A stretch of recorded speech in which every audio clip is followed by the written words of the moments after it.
Cabinet બેઠકમાં મુખ્યમંત્રીનું મંત્રી અને સચિવોને લેશન આત્મનિર્ભર ભારત સંકલ્પ અભિયાનમાં ભાગ લેવા સૂચના અપાઈ। મંત્રી અને સચિવે પ્રભારી જિલ્લામાં એક સાથે બેઠક કરવા સૂચના। મંત્રીને દરેક કાર્યક્રમના સંબોધનમાં સ્વદેશી વસ્તુઓની અપીલ કરવા સૂચના। પ્રવાસ દરમિયાન નાના વેપારીઓ સાથે સ્વદેશી વસ્તુઓ અંગે ચર્ચા કરવા પણ સૂચના આપવામાં આવી છે।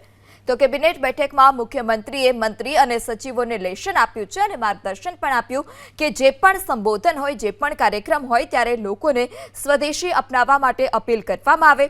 આત્મનિર્ભર ભારત સંકલ્પ અભિયાનમાં ભાગ લેવા પણ સૂચના આપવામાં આવી છે। મંત્રી સચિવે પ્રભારી જિલ્લામાં એક સાથે બેઠક કરવા સૂચના। મંત્રીને દરેક કાર્યક્રમના સંબોધનમાં સ્વદેશી વસ્તુઓની અપીલ કરવા પણ સૂચના આપી છે।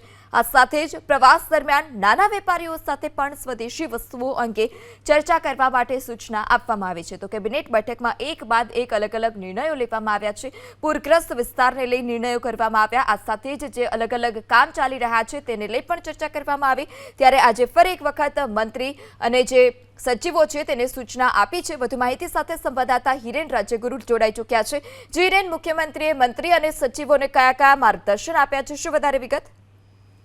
આજે મળેલી કેબિનેટ બેઠકની અંદર મુખ્યમંત્રી ભૂપેન્દ્ર પટેલે આત્મનિર્ભર ભારત સંકલ્પ અભિયાનમાં હાજરી આપવા, તેને વધારે બળ આપવા માટેની સૂચના તમામ મંત્રીઓને આપી છે અને સચિવોને પણ આપી છે।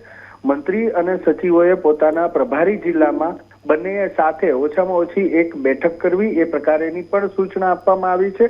આ ઉપરાંત મંત્રીઓ જ્યારે કોઈ પણ જગ્યાના પ્રવાસે હોય, કોઈ પણ કાર્યક્રમ હોય અને તેની અંદર તેનું સંબોધન હોય, એ સંબોધનમાં ખાસ સ્વદેશી વસ્તુ વધારે વેચાય અને સ્વદેશી વસ્તુ જ ખરીદાય એ પ્રકારેનો આગ્રહ રાખવો, એ પ્રમાણેની અપીલ લોકોને કરવી, એવી સૂચના પણ મુખ્યમંત્રી દ્વારા આપવામાં આવી છે। આ ઉપરાંત મંત્રીઓને એ પણ સૂચના આપવામાં આવી છે કે પોતાના પ્રવાસ દરમિયાન નાના વેપારીઓ સાથે સંપર્ક કરવો અને નાના વેપારીઓ વધુમાં વધુ આ સ્વદેશી વસ્તુને પ્રોત્સાહન આપે, વેચાણ હોય કે ખરીદી હોય, બંને બાબતમાં સ્વદેશી વસ્તુને પ્રોત્સાહન વધારે મળે એ રીતે કામ કરવું, એ રીતે આ અભિયાનમાં જોડાવવું અને સક્રિયપણે અભિયાનમાં ભાગ લઈ અને વધુમાં વધુ સ્વદેશી વસ્તુની ખરીદી થાય, સ્વદેશી વસ્તુનું વેચાણ થાય તેવો આગ્રહ પણ રાખવો અને લોકોને સતત આ અપીલ કરવી, એ પ્રકારેની સૂચના આજની કેબિનેટ બેઠકમાં મુખ્યમંત્રી ભૂપેન્દ્ર પટેલ દ્વારા આપવામાં આવી છે। જી હિરેન, માહિતી બદલ આભાર।